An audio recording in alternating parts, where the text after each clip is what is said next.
तो इस वीडियो में हम जानेंगे कुछ इम्पॉर्टेंट गवर्नर जनरल्स एंड वाइसरायज के बारे में। तो गवर्नर जनरल को स्टार्ट करने से पहले हम लोग डिफरेंट नॉमेनक्लेचर के बारे में जान लेते हैं, क्योंकि गवर्नर जनरल का ये जो पोस्ट है इसके डिफरेंट टाइम पीरियड में डिफरेंट नेम रहे हैं, क्योंकि उनका रोल भी डिफरेंट रहता था। इसलिए तो सबसे पहले जब ब्रिटिश आई थी as a East India Company के रूप में, उनका कैपिटल मेनली कैलकाटा में था, जो कि बंगाल एंड बिहार के रीजन में मेनली रूल करते थे।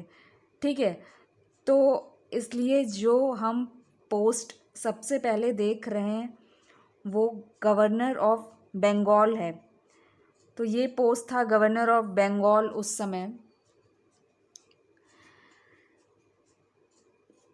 फिर आया गवर्नर जनरल ऑफ बंगाल। तो गवर्नर ऑफ बंगाल थे पहले रॉबर्ट क्लाइव। फिर देखिए, गवर्नर ऑफ बंगाल, पहले गवर्नर ऑफ बंगाल थे रॉबर्ट क्लाइव। फिर 1773 में रेगुलेटिंग एक्ट आता है और उसके बाद गवर्नर ऑफ बंगाल कन्वर्ट हो जाता है गवर्नर जनरल ऑफ बंगाल में। तो पहले गवर्नर जनरल ऑफ बंगाल थे वारन हास्टिंग्स। क्लियर।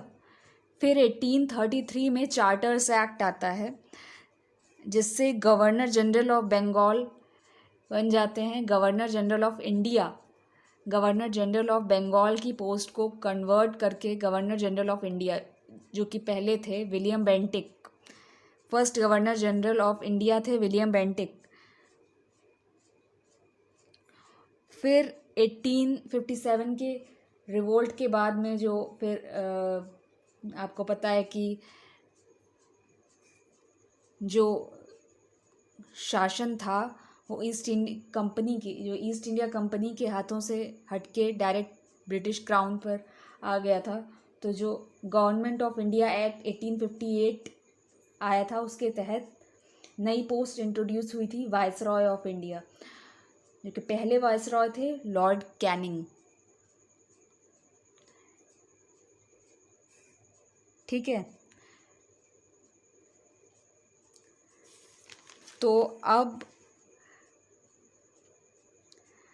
अब हम चलिए सबसे पहले जो जो जो इम्पोर्टेंट हैं उसके बारे में हम पढ़ लेते हैं। सबसे पहले स्टार्ट करते हैं वारन हास्टिंग्स से। वारन हास्टिंग्स पहले गवर्नर जनरल ऑफ बंगाल थे। अच्छा, रॉबर्ट क्लाइव के बारे में आप ज़्यादा जानने की ज़रूरत नहीं है। रॉबर्ट क्लाइव के बारे में बस इतना ही आप जानिए कि उन्होंने डुअल फॉर्म ऑफ गवर्नमेंट लाए थे वो। और जब वारन हास्टिंग्स आए, जब Warren Hastings governor general of Bengal बने, तो उन्होंने सबसे पहले डुअल फॉर्म ऑफ गवर्नमेंट हटा दी। तो क्या होता है ये डुअल फॉर्म ऑफ गवर्नमेंट? ये कुछ ऐसा होता है कि जो एडमिनिस्ट्रेटिव पावर है वो लोकल रूलर के पास रहता है, और जो रिवेन्यू यानी टैक्स कलेक्शन का पावर ब्रिटिश के पास चला जाता है।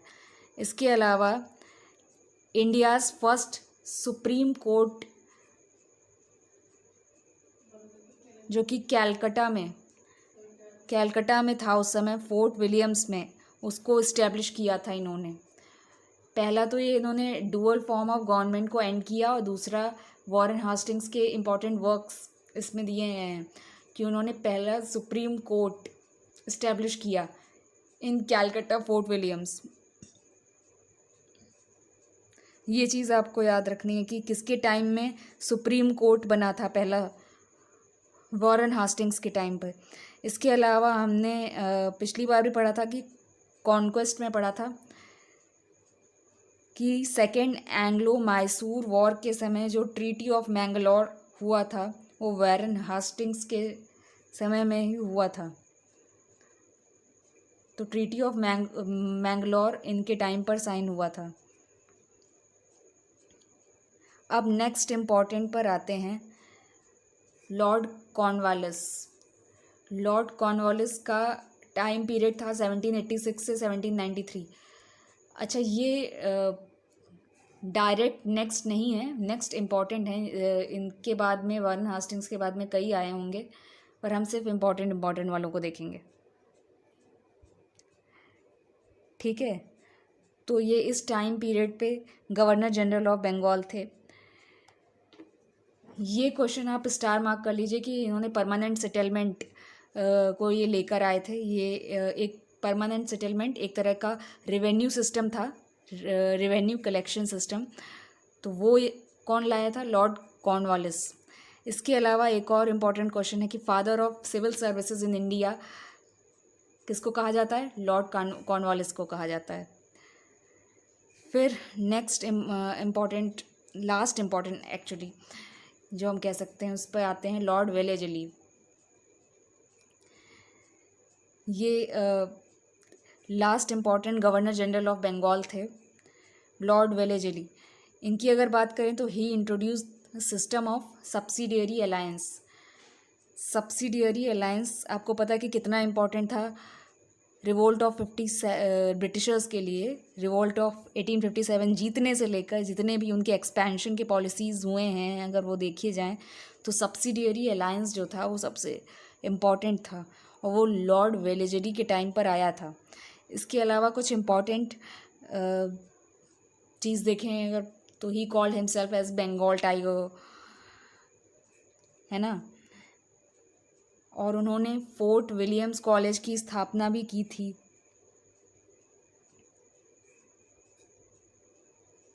उन्होंने फोर्ट विलियम्स कॉलेज बनवाया था।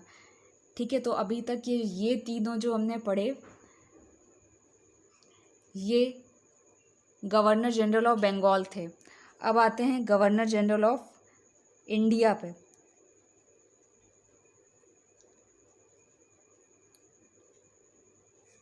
First governor general of India थे Lord William Bentinck.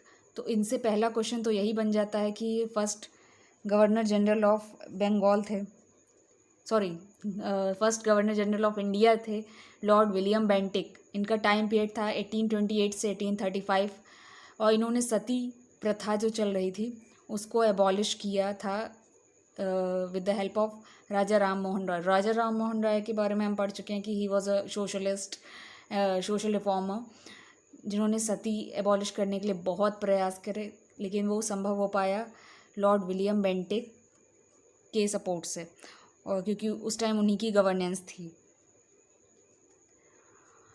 Next important काम जो इन्होंने किया था वो था he made English medium for higher education. Higher education के लिए उन्होंने जो शिक्षा का माध्यम वो इंग्लिश किया था।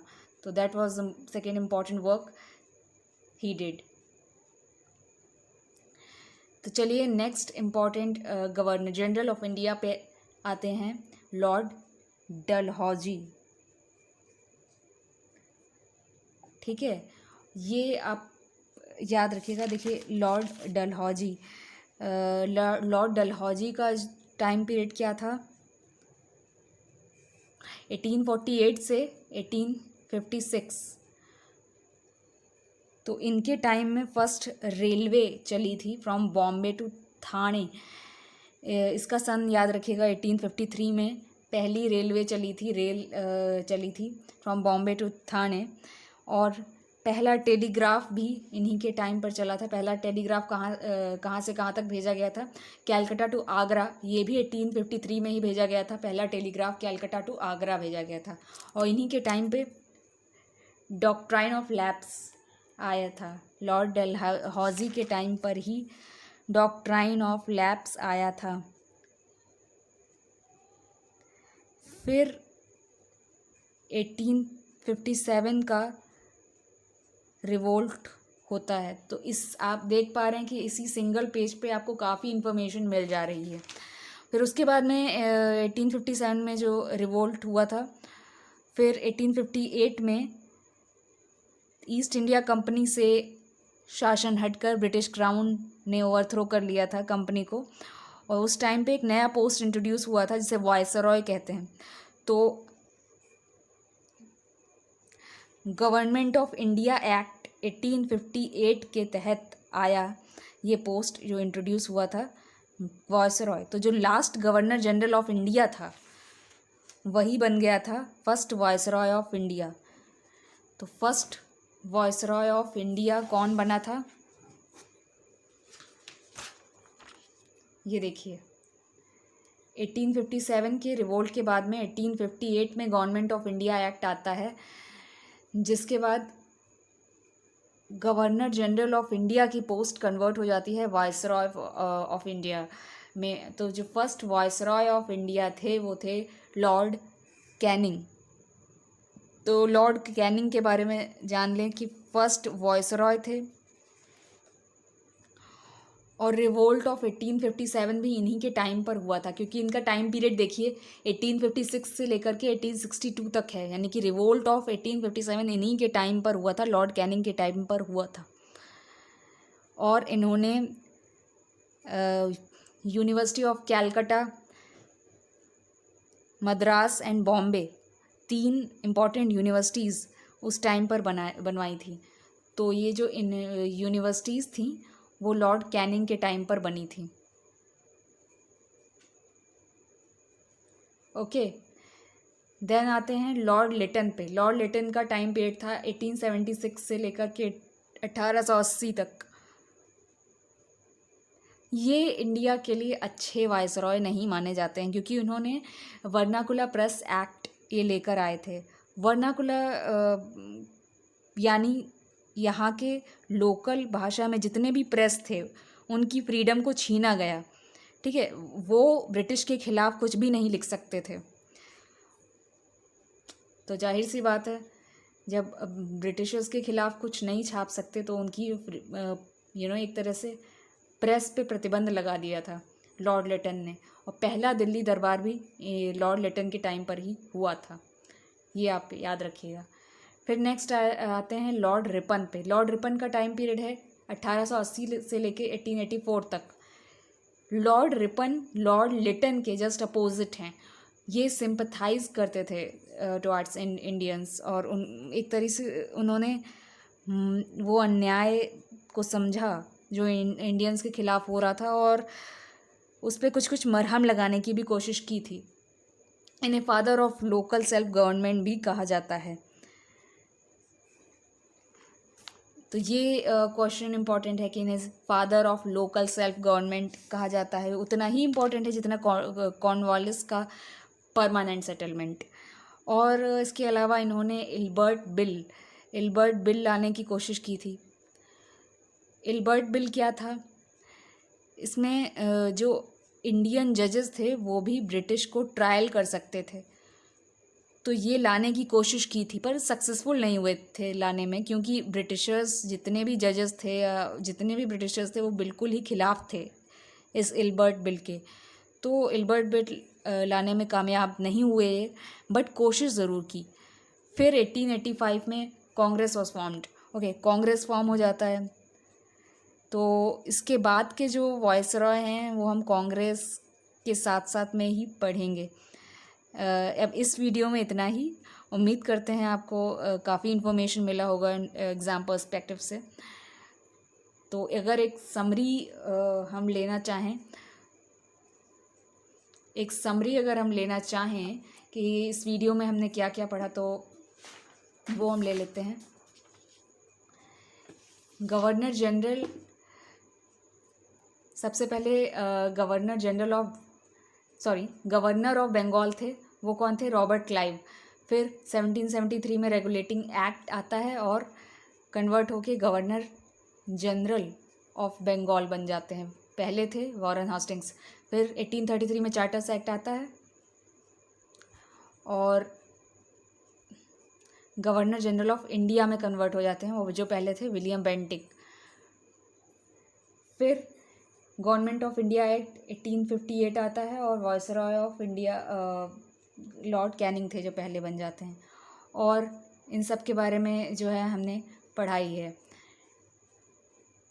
ठीक है, तो अगर आप चैनल पे नए हैं तो सब्सक्राइब कर दीजिएगा, लाइक कीजिएगा, कमेंट में अपने फीडबैक ज़रूर दीजिएगा। ठीक है, एंड थैंक्स फॉर वॉचिंग।